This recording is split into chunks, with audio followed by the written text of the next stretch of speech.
윤석열 전 대통령에 대한 법원의 구속적부심 신문이 약 1시간 전에 끝났습니다. 법원은 이르면 오늘 밤 안에 윤 전 대통령을 석방할지 아니면 구속 상태를 유지할지 결정할 것으로 보입니다.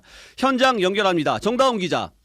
네, 저는 지금 서울중앙지방법원에 나와 있습니다. 네, 정 기자. 지난번에 윤 전 대통령이 체포 적부심을 청구했을 때는 신문이 2시간 정도로 좀 짧았던 걸로 기억하는데 오늘은 꽤 길었네요.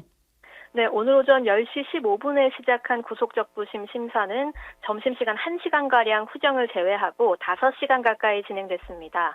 오전에는 윤 전 대통령 측 변호인단이 140여 장의 프레젠테이션 자료를 가지고 윤 전 대통령의 범죄 혐의가 소명되지 않고 증거인멸 우려가 없다면서 석방 필요성을 호소했습니다. 또 내란 특검도 100여 장의 프레젠테이션 자료로 오후에 반박에 나섰는데요. 구속이 타당하며 윤 전 대통령은 신병을 확보한 상태로 수사와 재판이 계속돼야 한다는 입장을 강조한 것으로 알려졌습니다. 네, 윤석열 전 대통령 측은 건강 상태가 많이 좋지 않다고 하고 있는데 어떻습니까? 예, 내란 특검 박지영 특검보는 오늘 오전 브리핑에서 서울구치소로부터 윤 전 대통령이 거동상 문제가 없다는 취지의 답변서를 받았고 또 확인할 수 있는 범위 내에서 이 관련 부분에 대한 자료를 수집해서 법원에 제출했다고 밝혔습니다. 그러나 윤 전 대통령 측은 진단서나 검사 수치가 나와 있는데 거동을 할 수 있으니까 건강이 좋다 이렇게 보는 건 너무 악의적인 프레임이라는 입장입니다. 또 구속이 되면서 당뇨약을 복용하지 못했고 운동이나 식이요법 등 복합적인 치료도 불가능한 상황이라서 건강이 계속 악화되고 있다 이렇게 주장하고 있습니다. 네, 윤 전 대통령이 그동안 그 수사와 재판에도 출석을 안 하다가 오늘 직접 나왔는데 어떤 말을 했다고 합니까? 네, 신문 말미에 30분 정도 윤 전 대통령이 직접 발언을 했다고 하는데요. 악화된 간 수치 자료를 제출했고 이를 토대로 거동이 불편할 정도로 건강 상태가 좋지 않다는 점 등을 직접 말했다고 합니다. 또 구체적인 내용은 알려지지 않았지만 지난번 구속영장 심사 때 주장한 것과 비슷하게 구속이 실체적 절차적으로 부당하고 또 특검이 주장하는 혐의도 성립하지 않는다는 점을 다시 강조했을 것으로 예상됩니다. 네, 정 기자. 빠르면 오늘 밤중에 결과가 나올 텐데 아무래도 구속 적부심이 인용되는 사례는 좀 드물죠? 예, 맞습니다. 또 애초에 구속영장이 발부된 사유, 그러니까 증거인멸 우려가 벌써 해소됐다고 보기는 좀 어렵기 때문에 법조계에서는 기각 가능성을 높게 보고 있습니다. 기각이 된다면 오는 주말에 윤 전 대통령 1차 구속기한이 끝나기 때문에 특검은 곧바로 윤 전 대통령을 기소할지 아니면 한 차례 더 10일간 구속기간을 연장할지를 결정하게 됩니다.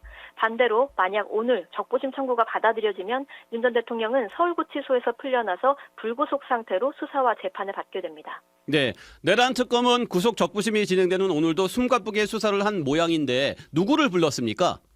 예, 어제 내란 특검이 이상민 전 장관이 계엄 당시 언론사 통제를 위해서 경찰과 소방에 단전단수 지시했다는 의혹과 관련해 압수수색을 벌였는데요. 오늘은 그 사실관계를 확인하기 위해 황기석 전 서울소방재난본부장을 소환해 조사 중입니다. 또 비상계엄 선포 직후 행정안전부가 국회와 대통령실 인근에 재난안전통신망을 설치한 것과 관련해서도 행안부 담당 주무관을 참고인 신분으로 불러 조사하고 있습니다. 국회의 통신을 차단하고 군과 경찰끼리 소통을 위해서 이 통신망을 계엄 당시 활용하려 했던 것 아니냐는 의혹이 있었습니다. 또 이외에도 김용현 전 국방부 장관의 계엄 당시 지시사항 등을 조사하기 위해 비선 수행비서로 알려졌던 민간인 양모 씨도 소환한 상황입니다. 네, 외환 의혹 수사도 계속되고 있습니까? 예, 특검은 어제 김용대 드론 사령관을 14시간 조사했는데요. 계엄 선포 근거를 만들기 위해 평양에 무인기 침투를 지시했다는 의혹과 관련된 겁니다. 저희 CBS도 관련 의혹을 취재해서 계속 보도하고 있는데 평양 침투 작전에 사용된 무인기 제작에 각종 위법 소지가 있는 것으로 확인돼 향후 특검 수사선상에 오를 것으로 보입니다.